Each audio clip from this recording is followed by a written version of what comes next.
English গ্রামারের ক্ষেত্রে সবথেকে গুরুত্বপূর্ণ জায়গা, সবথেকে ইম্পর্টেন্ট যেটা তোমার কাছে, সেটা হচ্ছে টেন্স। একেবারে চোখ মুছে টেন্স। টেন্স মানে ক্রিয়ার কাল, মানে কোন সময়ে কাজটা হচ্ছে, যে কোনো কাজ কোন সময়ে হচ্ছে সেটাই টেন্স। এবার এটা বুঝলে আমার ইংলিশ গ্রামার হবে না।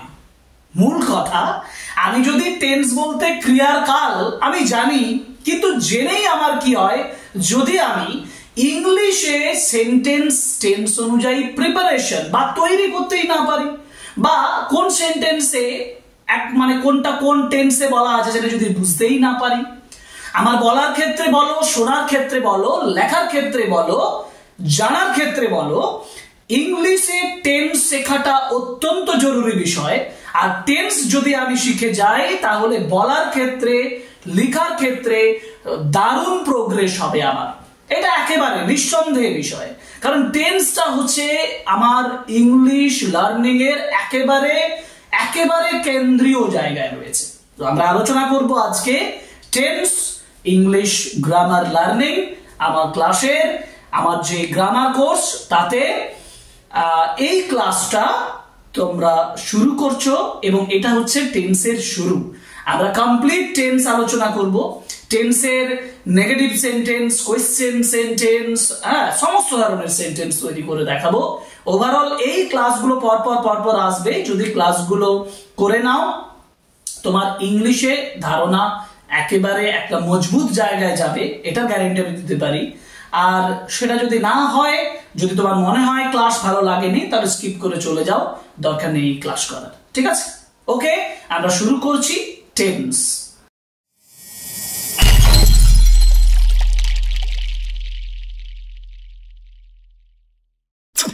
টেন্স বলতে সেটা ক্রিয়ার কালকে বোঝায়, এটা দিয়েই শুরু করেছিলাম, কিন্তু আমরা টেন্সকে কটা ভাগে ভাগ করতে পারি।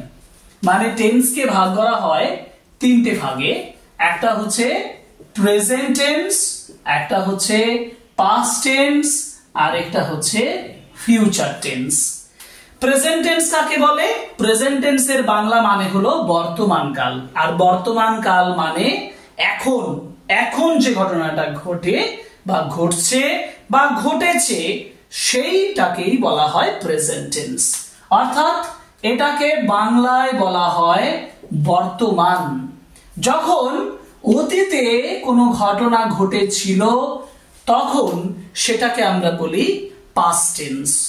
আর যখন ভবিষ্যতে কোনো ঘটনা ঘটবে তখন সেটাকে আমরা বলি ফিউচার টেন্স। এই প্রত্যেকটা টেন্সের আবার আমরা চারটা করে ভাগ পাবো। কি কি ভাগ? এটা প্রথমে জানা দরকার। প্রথমে হচ্ছে ইনডেফিনাইট, প্রেজেন্ট ইনডেফিনাইট। সেকেন্ড হচ্ছে কন্টিনিউয়াস। থার্ড হচ্ছে পারফেক্ট। ফোর্থ হচ্ছে পারফেক্ট কন্টিনিউয়াস। মানে প্রেজেন্ট ইনডেফিনাইট যেটাতে আমরা বলি সিম্পল, মানে simple present, simple past, simple future.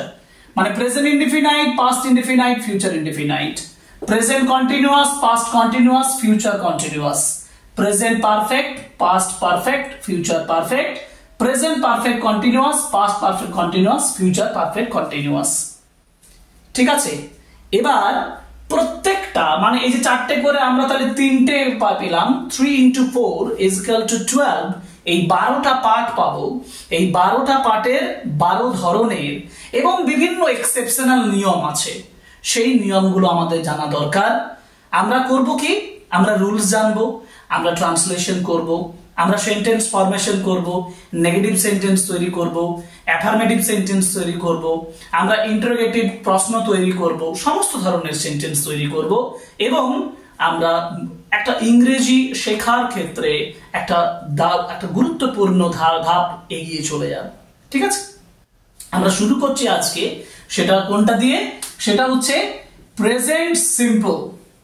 Present simple মানে simple present tense. Simple present tense শুরু করার আগে এটা জানো যে সিম্পল প্রেজেন্ট টেন্স বলতে কি বোঝায়।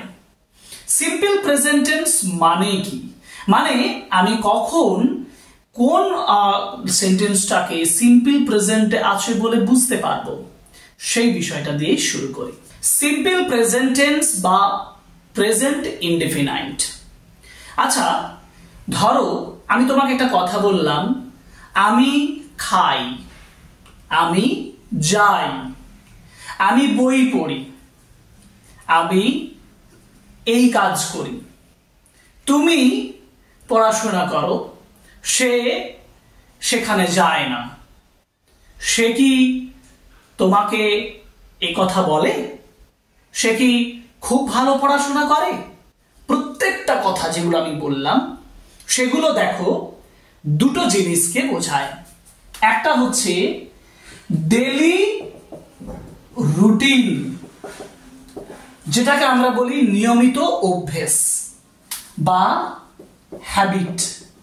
হ্যাবিট কথাটার মানে হচ্ছে অভ্যাস, অভ্যাস বোঝায়। অথবা যদি এরকম হয় পৃথিবী সূর্যের চারিদিকে ঘোরে, পাখিরা আকাশে ওড়ে, হ্যাঁ, এই কথাগুলো চিরন্তন সত্য কথা, যেটাকে আমরা বলি ইটারনাল ট্রুথ, চিরন্তন সত্য কথা। তাহলে অভ্যেস বোঝায়, চিরন্তন সত্য কথা বোঝায় এবং বর্তমানে কোনো কাজ করা বোঝায়, যে কাজটা নিয়মিত হয়, যে কাজটা নিয়মিত হয়, এই কথাটাই ঘুরে আসছে। ডেইলি রুটিন, ডেইলি কাজ হয়, সেটাই প্রেজেন্ট ইনডেফিনাইট। আমি প্রথমেই বলেছিলাম আমি করি, আমি খাই, আমি যাই, এগুলো সব প্রেজেন্ট ইনডেফিনাইট। এবার যদি প্রেজেন্ট ইনডেফিনাইট এরকম সেন্টেন্স হয়, তাহলে আমি এই সেন্টেন্সটা বানাবো কিভাবে, মানে ইংলিশে আমি ওই সেন্টেন্সটা লিখবো কিভাবে। সিম্পল প্রেজেন্টে লেখার নিয়ম একেবারে সিম্পল। কিরকম না, আমি সিম্পল প্রেজেন্টে সাবজেক্ট লিখবো, তারপরে ভার্ব বসিয়ে দেব। কিন্তু ভার্ব বসিয়ে দেব মানে ভার্বের যে এক নম্বর ফর্ম, যেটাকে আমরা বলি বেস ফর্ম, ভার্বের যে বেস ফর্ম। ধরো আমি কাজ করি মানে ডুটা বেস ফর্ম। আমি খাই, ইটটা বেস ফর্ম, ইট বেস ফর্ম। তাহলে সেই ভার্বের যেটাকে আমরা এক নম্বর ফর্ম বলছি, বেস ফর্ম, সেটা বসাবো। সাবজেক্ট হচ্ছে আই, ভার্ব হচ্ছে ইট। সাবজেক্ট হচ্ছে ইউ, ভার্ব হচ্ছে ক্রাই। সাবজেক্ট হচ্ছে দে, তারপরে হচ্ছে রান। দেখো, এটা হচ্ছে সিম্পল প্রেজেন্ট টেন্সের সিম্পল নিয়ম। সাবজেক্ট বসাও, ভার্ব বসাও। যেমন একটু জটিলে যাই, সূর্য, পৃথিবী, মানে পৃথিবী সূর্যের চারিদিকে ঘোরে। পৃথিবীর ইংরেজি কি? পৃথিবীর ইংরেজি দা আর্থ হলো। ঘোরে, ঘোরার ইংরেজি কি? মুভস। ওকে, তারপর আমি বলবো দা আর্থ মুভস রাউন্ড দা সান।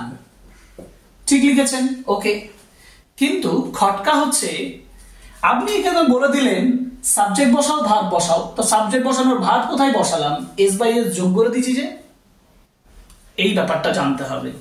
তাহলে সিম্পল প্রেজেন্টের সিম্পল নিয়ম সব সময় থাকে না। যখন person, first person, second person, third person, এই ব্যাপারটা আসে। যখন কোনো সাবজেক্ট থার্ড পার্সন সিঙ্গুলারে থাকে, এটা মাথায় রাখো।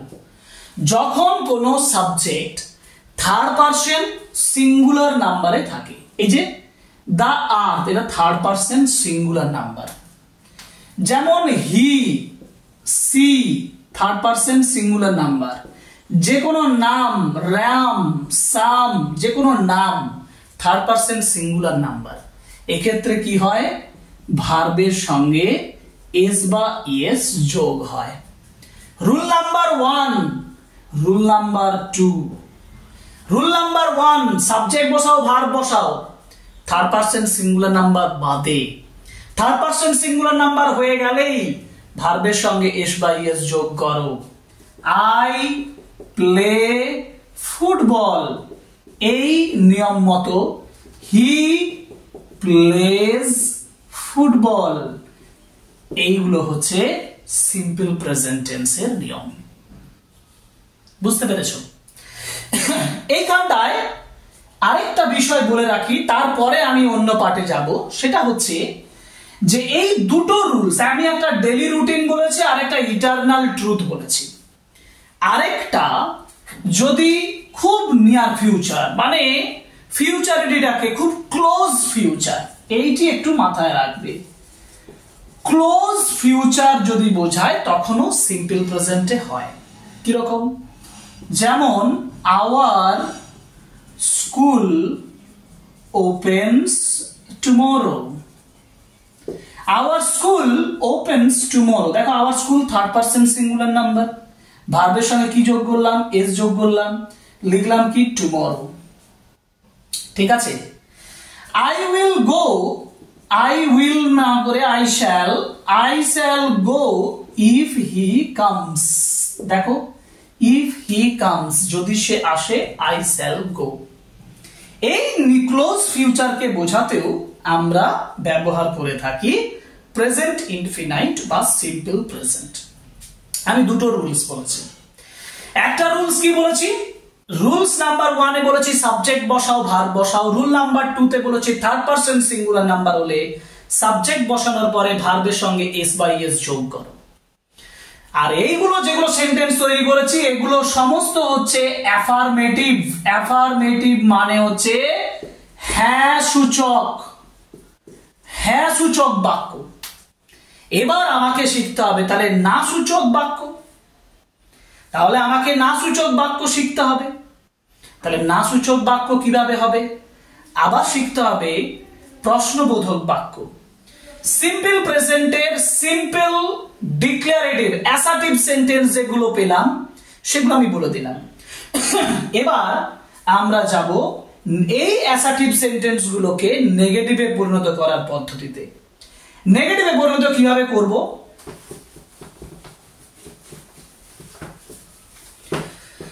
দেখো আমি ব্যবহার করেছিলাম সাবজেক্ট প্লাস ভার্ব, তারপর ব্যবহার করেছিলাম subject plus verb plus S by S third person singular নাম্বারের ক্ষেত্রে। আমি এরকম দুটো সেন্টেন্স লিখছি, আই ইট আর হি রিডস। এই দুটো রুলস অনুযায়ী দুটো সেন্টেন্স লিখেছি।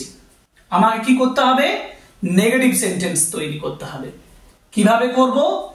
নেগেটিভ সেন্টেন্স তৈরি করতে গেলে অনেকেই ভুল করে থাকে। I not read, he not reads, I not it. Read কেন বলবো? ইট। না না, এগুলো হচ্ছে না। কেন হচ্ছে না? সিম্পল প্রেজেন্টে নিয়মিত অভ্যেস, ঘটনা যেটা এখন ঘটে সেই ঘটনার উপরে কোনো সেন্টেন্স লিখতে গেলে, নেগেটিভ নট বসাতে গেলে আমার অক্সিলিয়ারি ভার্ব ডু বা ডাজ কে নিয়ে আসতে হয়। এবার প্রশ্ন হচ্ছে ডুটা অক্সিলিয়ারি ভার্ব, ডাজটাও অক্সিলিয়ারি ভার্ব। এই ডু এরই আরেকটা ফর্ম হচ্ছে ডাজ।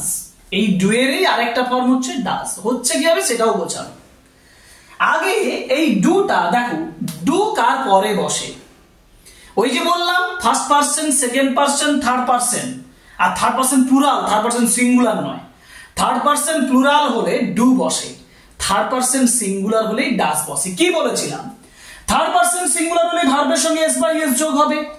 অক্সিলিয়ারি ভার্ব যদি ডু কে আনতে হয় থার্ড পারসন সিঙ্গুলার নাম্বারের পরে, তাহলে ডাজ হয়ে যাবে। ডু প্লাস ইএস মানে ডাজ।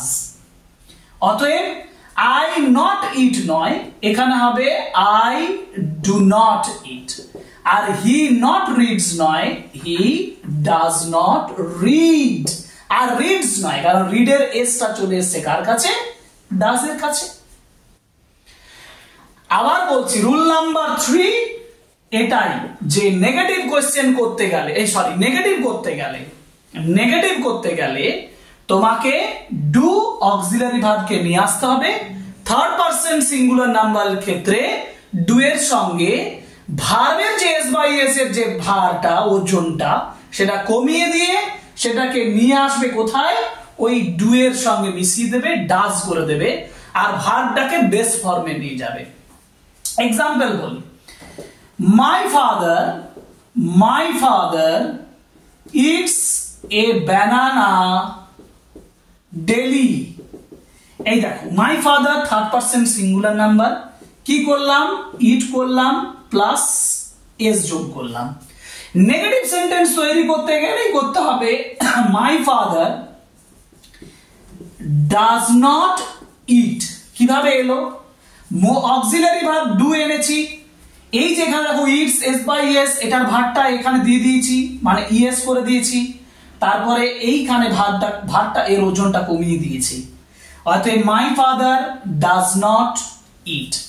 এই কথাটা মাই ফাদারের জায়গায় যদি আই থাকতো তাহলে আই ডু নট ইট, মানে আই এর পরে কি হয়, ডু হয়। এটা গেল সিম্পল প্রেজেন্ট টেন্সের ক্ষেত্রে অ্যাসার্টিভ, মানে সিম্পল অ্যাসার্টিভ একটা সেন্টেন্স একটা ডিক্লারেটিভ সেন্টেন্সকে নেগেটিভ করার পদ্ধতি।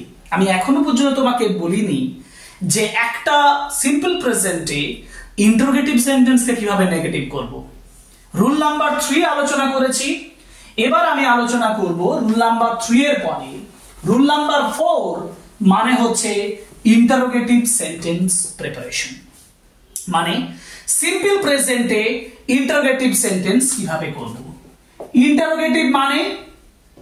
ইন্টারোগেটিভ মানে হচ্ছে প্রশ্নবোধক বাক্য। ইন্টারোগেটিভ মানে সেন্টেন্স দু ধরনের হয়। কি কি হয়, একটা হচ্ছে ইয়েস অর নো টাইপ হয়, আরেকটা হয় WH type. Yes or no type question মানে যেটাতে উত্তর শুধুমাত্র হ্যাঁ বা না দেওয়া হবে, আর WH টাইপ মানে হু, দেখো কি কি দিয়ে আমরা করতে পারি, who, which, what, why, when, how, এগুলো দিয়ে যখন আমরা মানে আমরা কোশ্চেন করি তখন সেগুলোকে বলা হয় কি, তখন সেগুলোকে বলা হয় WH টাইপ কোশ্চেন। আগে আমরা একটা সেন্টেন্স নিই, he reads a book in the afternoon. He reads book in the afternoon, বুঝতেই পারছো সাবজেক্ট আছে, ভার্বের সঙ্গে এস বাই এস যোগ আছে, মানে সিম্পল প্রেজেন্ট টেন্স। এই সেন্টেন্সটাকে যদি আমি ইন্টারোগেটিভ সেন্টেন্সে পরিণত করতে যাই তাহলে সেটা কি হবে, কি হবে না, এখানে আছে দেখো রিডস, হি রিডস এ বুক। যদি রিডস থাকে তাহলে প্রশ্ন করতে গেলে আমি প্রথমে ইয়েস অর নো টাইপ কোশ্চেনে যাই। Yes or no type question করতে গেলে অক্সিলারি ভার্ব ডু বা ডাজ কে নিয়ে আসতে হয়। তাহলে নিয়ে এলাম, কিন্তু নিয়ে আসবো কোথায়, প্রশ্ন করতে গেলে ওই অক্সিলারি ভার্বটাকে আগে বসাতে হবে, অর্থাৎ ডু বসিয়ে দিলাম। এবার রিডস হয় না, ভার্বের সঙ্গে কি আছে, এস যোগ করা আছে, মানে third person singular number he আছে, ডাজ বসাবো, তাহলে ডাজ, তারপরে বসাবো subject, does he read a book in the afternoon.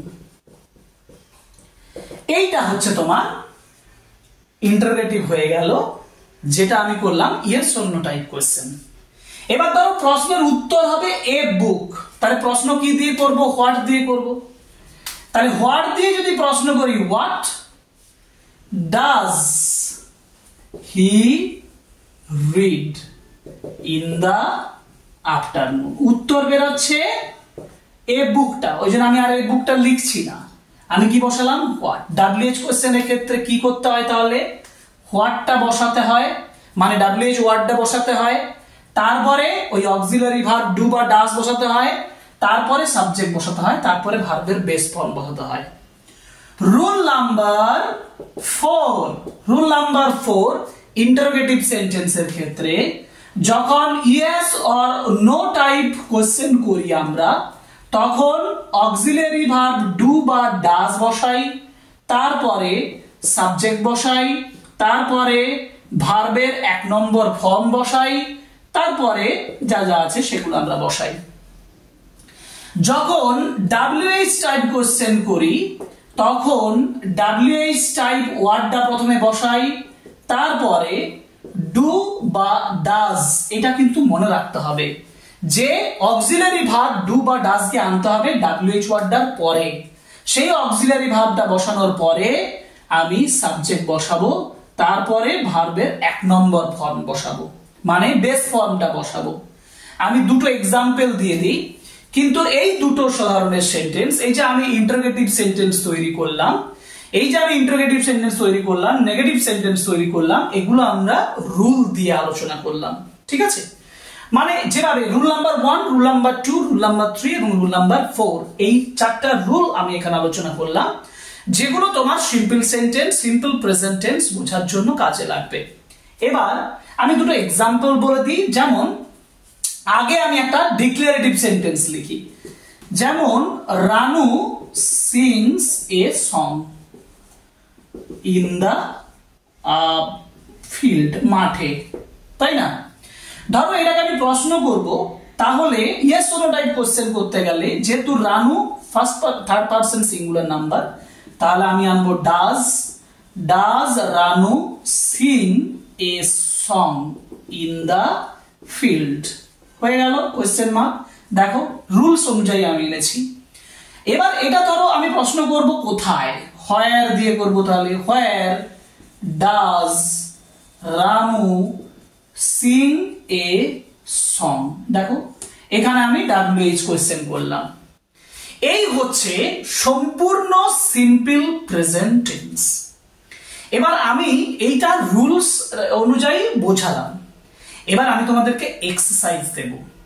এক্সারসাইজের জন্য রেডি হও। আমার যে টেলিগ্রাম চ্যানেল আছে, আমার যে হোয়াটসঅ্যাপ চ্যানেল আছে, সেখানে এক্সারসাইজ দেব। সেই এক্সারসাইজ গুলো প্র্যাকটিস করো। এক্সারসাইজের উত্তরও আমি ভিডিও আকারে দেব। তারপরে আমি সিম্পল প্রেজেন্ট টেন্সের উপরে যে ট্রান্সলেশন হয় সেই ট্রান্সলেশন গুলো করে দেখাবো। তাতেও ট্রান্সলেশন এক্সারসাইজ করব, কিছু ইম্পর্টেন্ট ট্রান্সলেশন করব। ওভারঅল বিগিনার্স এবং অ্যাডভান্সড দু ধরনেরই ট্রান্সলেশন করব। ট্রান্সলেশন করে সম্পূর্ণ সিম্পল প্রেজেন্ট টেন্সটা বোঝানোর চেষ্টা করব। সুতরাং ক্লাসগুলো করো, ক্লাসগুলো ফলো করো, সাবস্ক্রাইব করো চ্যানেল, লাইক করো, কমেন্ট করো, শেয়ার করো ভিডিওগুলো। আর আমার এই যে গ্রামার কোর্স, এই গ্রামার কোর্সের সঙ্গে জয়েন হও। আমার চ্যানেল মানে হোয়াটসঅ্যাপ চ্যানেল এবং টেলিগ্রাম চ্যানেলে যোগ করো, দেখবে তুমি সেখানে ফ্রি অফ কস্ট তুমি এই ক্লাসগুলো পাবে। সেই ক্লাসগুলো দেখে তোমার গ্রামার সম্পর্কে যথেষ্ট উপকৃত হবে বলে আমি মনে করি। ওকে, সিম্পল প্রেজেন্ট টেন্সের ডেসক্রিপশন আজকে শেষ হলো। এর পরের ক্লাসে আবার দেখা হবে। আজকের মতন এখানে ক্লাস শেষ। Thank you very much, good bye.